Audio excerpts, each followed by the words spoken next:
Hello, and welcome to the Complete History of Science. Series 5, Episode 2, Regiomontanus and the Revival of Astronomy in the West. Copernicus's publication of On the Revolution of the Heavenly Spheres in 1543 marks the point where astronomy finally broke with Ptolemy. Prior to the 15th century, Islamic astronomy had dominated, making many theoretical and observational advances. Astronomers in the East, while working within a Ptolemaic framework, frequently challenged the Almagest's empirical claims, as well as its underlying models. During the translation movement, much of this work made its way to the West, creating a new astronomical culture which would eventually bloom into the Copernican revolution. The seeds for this change were planted in the 15th century, as European astronomy caught up with the East. Naturally, this movement was the work of many people, but perhaps the most important figure of this period was the man called Regiomontanus. Regiomontanus was a mathematical prodigy. Early in his life, he acquired a calendar from the workshop of Johannes Gutenberg, the first printed calendar in Europe.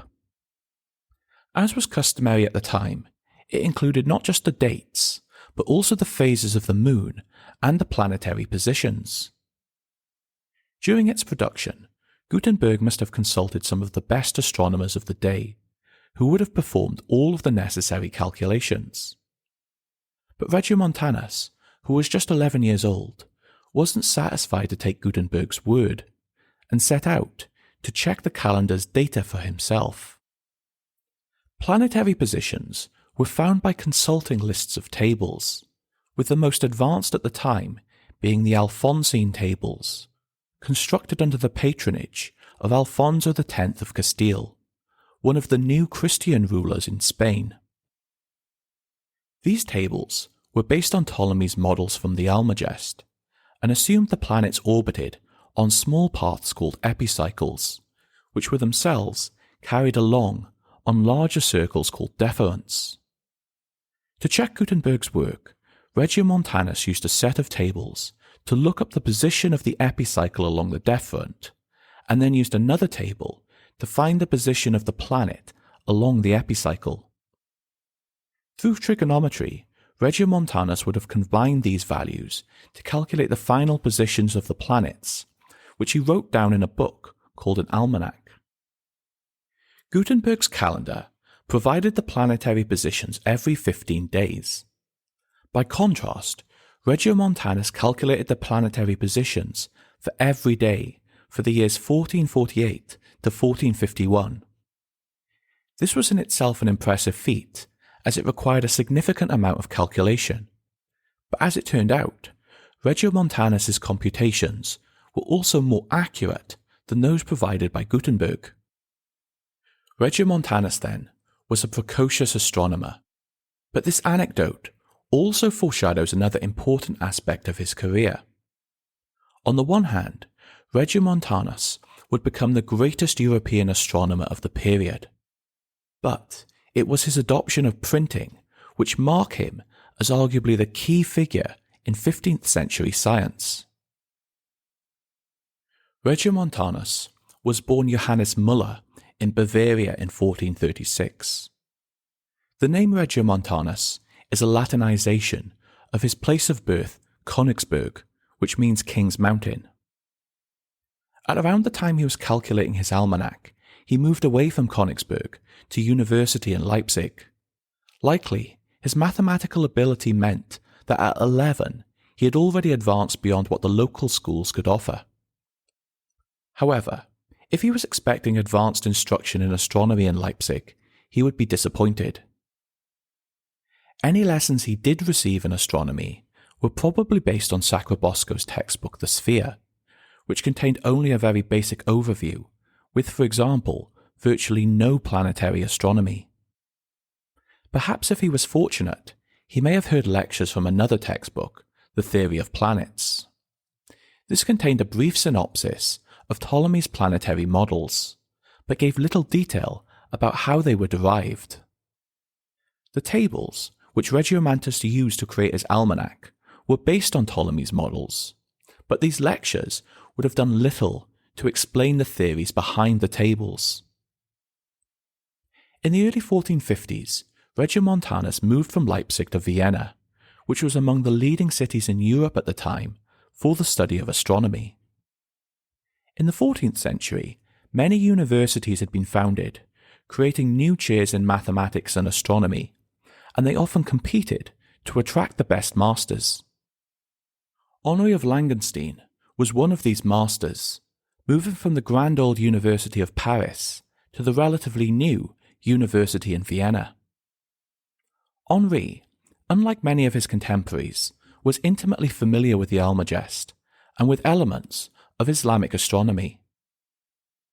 In particular, he was influenced by the Andalusian astronomers, with whom he shared the belief that models of the cosmos should have a physical basis.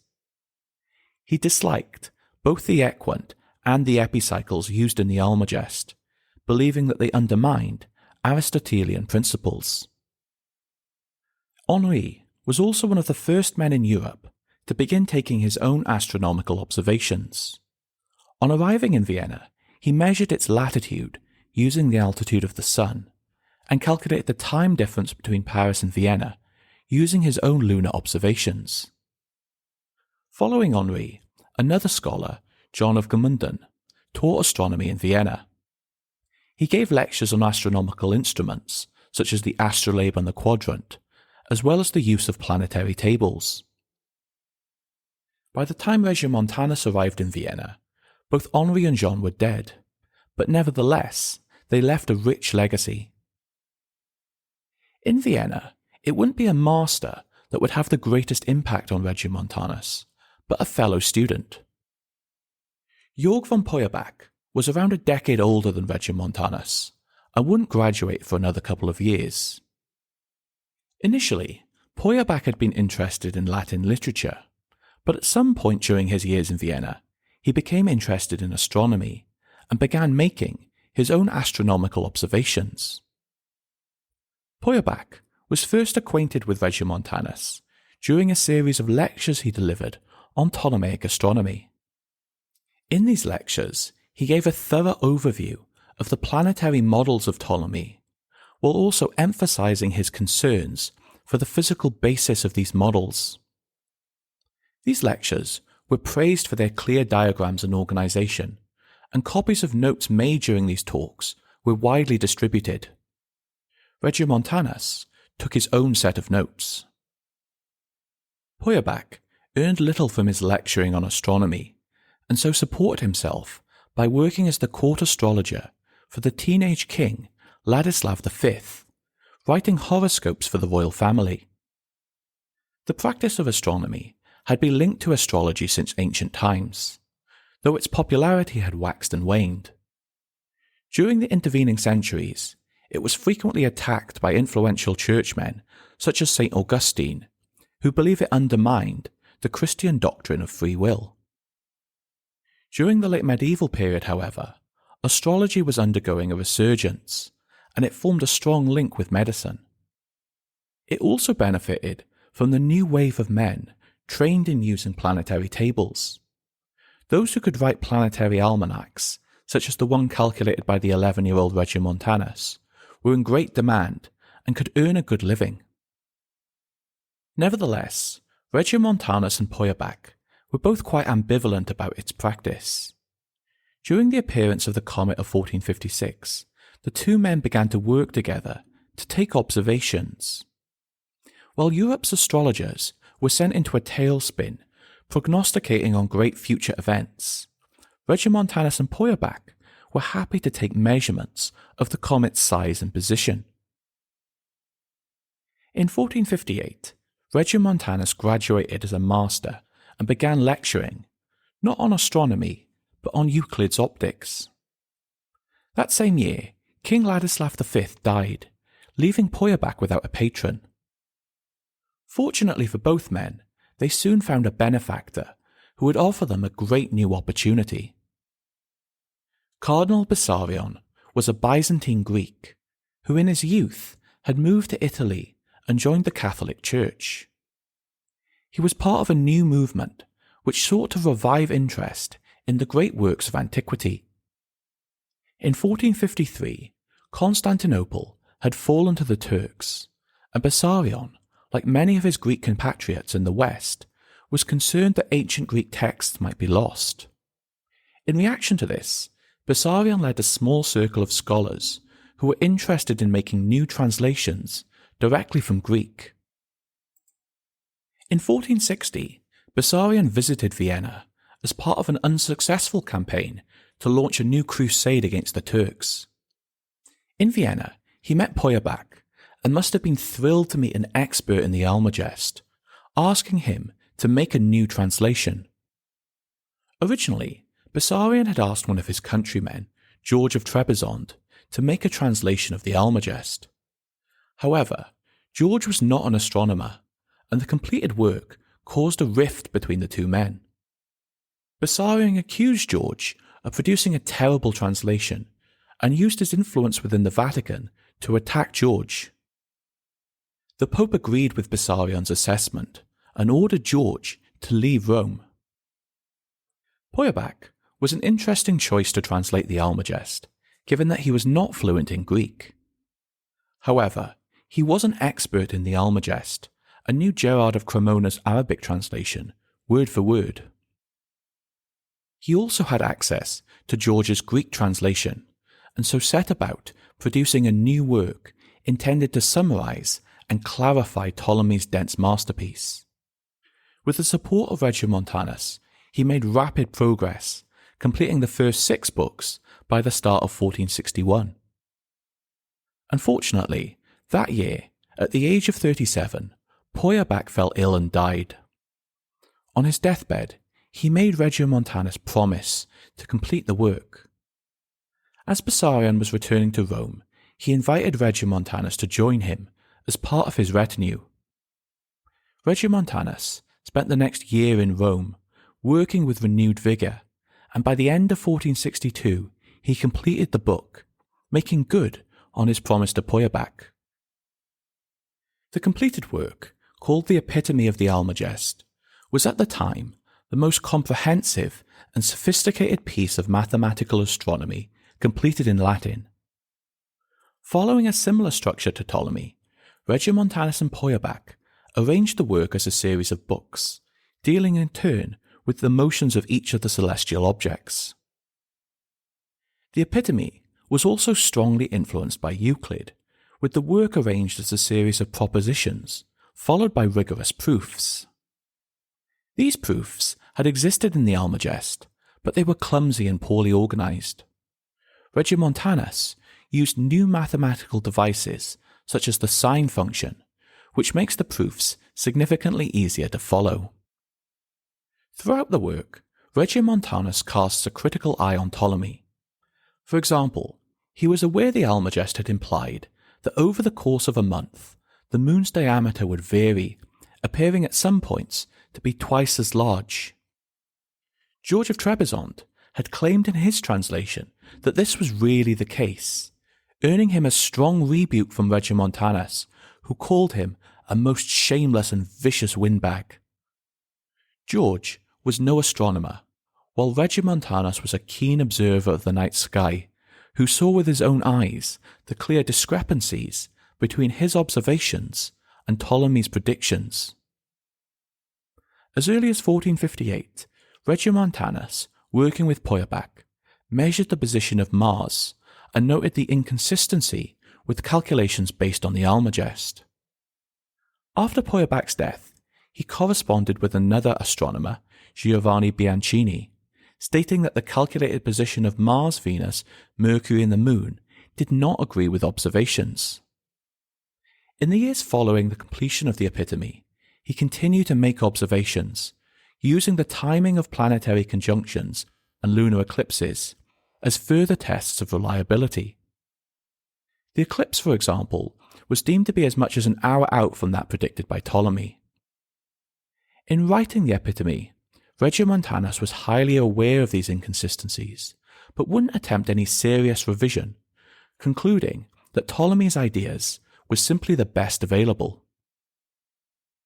In the following years, Regiomontanus, supported by Bessarion, travelled Italy, collecting and translating scientific works.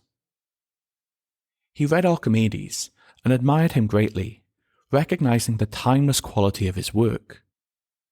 In 1464, he gave a series of lectures in Padua on the history of astronomy, in which he demonstrated impressive knowledge of his forebears. Starting with Hipparchus, whom he called the father of astronomy, he moves on through Ptolemy, the crown prince, to the great Arab astronomers such as Al-Battani, whose observations he had used in constructing the epitome. However, during these years, Regiomontanus became unsatisfied with his role. Rome was in the middle of an artistic and cultural renaissance, but there was little regard for astronomy. The humanists, led by Bessarion, were experts in antique literature, but would have struggled to converse about astronomy with Regiomontanus in any depth. Since the death of Feuerbach, Regiomontanus had no peer, and even fellow astronomers like Bianchini likely struggled to keep up with him. In 1467, he left Rome, spending the next year in Hungary, where he compiled a new set of astronomical tables for the Hungarian king. Regiomontanus stayed until 1471 before travelling on to Nuremberg. He chose Nuremberg as it had a deserved reputation as a centre for skilled craftsmen who were capable of constructing accurate astronomical instruments. Regiomontanus, after a decade wandering, planned to settle here and conduct a great new program of observations. Frustrated by the inconsistencies he had observed, his intention was to revise the parameters of Ptolemy's models and construct planetary tables of unparalleled accuracy. To aid him, he recruited an apprentice, Bernard Walther, who would become his greatest student. The assistance provided by Walther was particularly important, as Regiomontanus had another project in mind when he arrived in Nuremberg. In his years spent reading manuscripts for Bessarion, he became concerned with the discrepancies between different copies. As these manuscripts were all handwritten, errors crept in, which multiplied as they were themselves copied. In response, he intended to set up a print shop in Nuremberg as a way to ensure consistency and expand the reach of these works. This was already an ambitious goal, as a print shop was still an expensive endeavour. Even more, Regiomontanus aimed to specialise in scientific and technical works, which greatly increased the complexity of the task. Previously, printed editions of technical works, such as Sacrobosco's The Sphere and The Theory of Planets, had included empty space where the illustrations should be. Regiomontanus aimed to improve on this by hiring woodcut artists who would carve the diagrams. Nuremberg was again the ideal location to find such craftsmen, and Regiomontanus recruited a specially trained staff. Regiomontanus's workshop printed its first book in 1472, and fittingly, it was based on the work of his old friend Feuerbach. Using the notes from the lectures Feuerbach had delivered back in 1454, Regiomontanus created a new text on planetary motion. He published it as the New Theory of Planets, generously crediting Feuerbach as the author and only mentioning himself as the printer.